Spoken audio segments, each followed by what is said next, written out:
you could think of interactive fiction as having two kind of main threads. The first is what you think of with like the games like that came out of Infocom in the 80s, where you have a prompt, you type in a command like go north, get a lamp, whatever.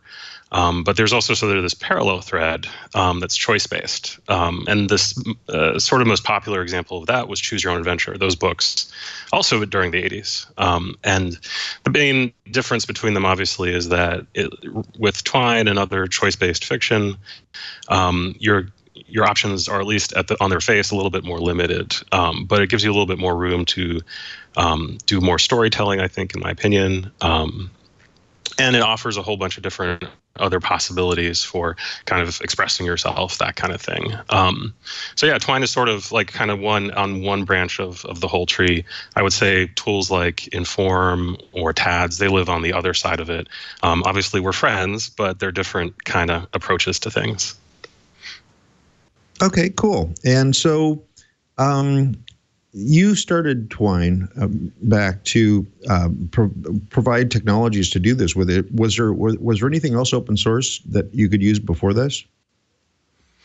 In the field of choice-based stuff, I'm not really sure. At least I wasn't aware of it. There obviously was a rich sort of background in parser-based stuff, the stuff that type in the command kind of interactive fiction, that there was always this. At the time, there was a very strong open source community around those kinds of tools. But there probably were choice-based stuff. I just wasn't aware of it. Now maybe I missed the distinction here, but how is choice-based stuff different from parser-based stuff? Simple example. So like you are, in a Zork or something like that, a parser game. There's usually, you get a description of where you're standing oftentimes, and it asks you, what do you want to do next? Do you want to go in this direction or another? And so it's up to you to type it in. So you have to actually type in go north, for example. Whereas choice-based stuff, those choices are presented to you, right? And so like at first glance, it's like, oh, that sounds much simpler. And it is actually. Like, to build a very simple choice-based game takes a short amount of time. Whereas to do something in parser, you have to think about everything that the player is going to type in, that kind of thing. Okay, so maybe an easier way to look at this would be a choice-based system, and actually specifically the way Twine implements it, or at least the basic parts of it, is you have a web page, and on the web page you have maybe one or two or three links that either advance the story or advance a choice in the story. And this is sort of more mimics the old Choose Your Own Adventure books, where it would say, if you want to go north, go to page 47. If you want to pick up the apple first, go to page 48. Is that a fair characterization? Yeah, exactly. Okay, and so how did you come about to say, well, okay, well, I want to have something that I can do choice-based development? And I mean, what motivated you, and how did you get started? Oh, sure. So story starts maybe when I was, we'll say 9 years old. I don't actually know for sure. But we had this funny sort of tradition in my family where, because obviously like I did not have a lot of money at my disposal back then. And so my parents would say like, okay, this present right here you're going to give that to dad or mom or whatever at Christmas, and your job is to wrap it. But we went to the store and bought it for you. And so it happened that year, it was a copy of The Hitchhiker's Guide to the Galaxy game that was produced by Infocom. Yeah. Mm-hmm. And so it was my job to wrap this present. And so it was the kind that kind of came in like a slipcase, almost like a record. And so I could open up, I was feeling, I guess, slightly mischievous. And I decided, hey, I'm going to look at the instruction manual to this before and figure out, like, I have no idea what an interactive fiction game is. So I'm sitting there like roughly like, nearly the night before Christmas, wrapping this present, like reading this very strange little tome and thinking, this game sounds really cool. And so that was kind of like the moment that I really got into interactive fiction.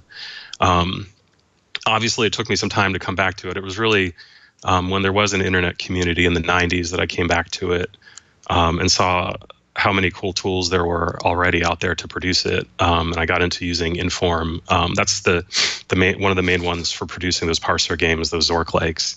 And I built a couple of games with Inform that I enjoyed doing, but I felt sort of constrained in a weird way. And I felt like I wasn't able to really 100% express myself the way I would have liked to with these tools and with this format. And so at that time, I was also looking at, there's a bunch of hypertext sort of, or literary hypertexts that were created mostly, I think, towards the late 80s, early 90s. And I was looking at those and kind of finding them really interesting. And so it really actually, so the final moment sort of where it finally kind of crystallized for me. Well, actually, I should say also before that, I started playing with this other open source tool called TWiT. I don't know if you guys have seen that before, but for me, it like blew my mind. Because the basic conceit of it was that it was this web page that would self-modify. Which at the time I was like, I don't understand how a web page could do that. And so I was amazed by it, like on like a pure technical level. But I also I was playing with it to try to tell stories with it, where it was like, okay, it's like a wiki basically encapsulated in a single web page that you can just edit to your heart's content. And it was really cool. TWiT still exists as a project now. I should clarify too. Although like the thing that made it self-modifiable, as far as I know, like that was kind of a security hole in browsers, and they've since closed that. But it's still possible. It just takes more setup. You have to actually install something. Whereas back in the day, TWiT, you just opened a web page and went to town, which I found really compelling. At any rate, so I was playing around with this, and I wanted something that would work better for me, because it was sort of like, to me, I always describe the experience as like I was basically designing a labyrinth from the inside, which is great, except when you get lost, and it's really easy to get lost. And so I wanted something that would visualize things a little bit more clearly. And so at the time, I was also doing a graduate program in user interface at University of Baltimore, which I think is great, by the way. I'll give it a tiny shout out. And so I was thinking a lot about user experience and user interface and stuff like that. And I thought of Twine as a thing that I could do for my graduate thesis. And then I got impatient and I just started doing it.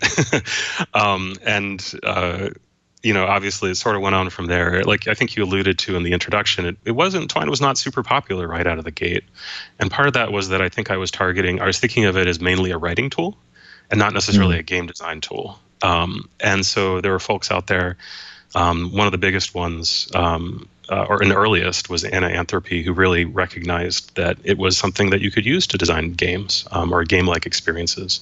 And then from there, the community really grew. And it was a thing that it's obviously really cool, obviously how it has grown.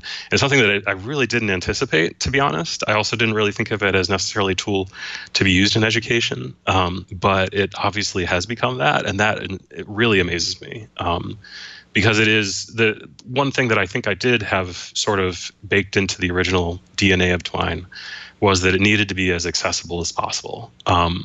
And so to create something in Twine, you don't need to program, really. You type stuff in, and if you want to add a link, it's basically Wikipedia syntax. You put 2 square brackets around it, and ta-da, you have a choice. And that's kind of all you need to build something very simple right out of the gate. It's something you can teach.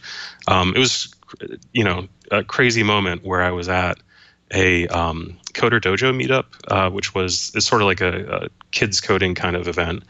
And there's like a 9-year-old or 10-year-old girl sitting there working with Twine. I'm like, this is something that I'd always wanted to have happen, but to actually see that achieved was amazing. But at any rate, it's also something that scales up, so that if you want to add logic or programming or code to it, you totally can. You can extend it with JavaScript, CSS, all that good stuff.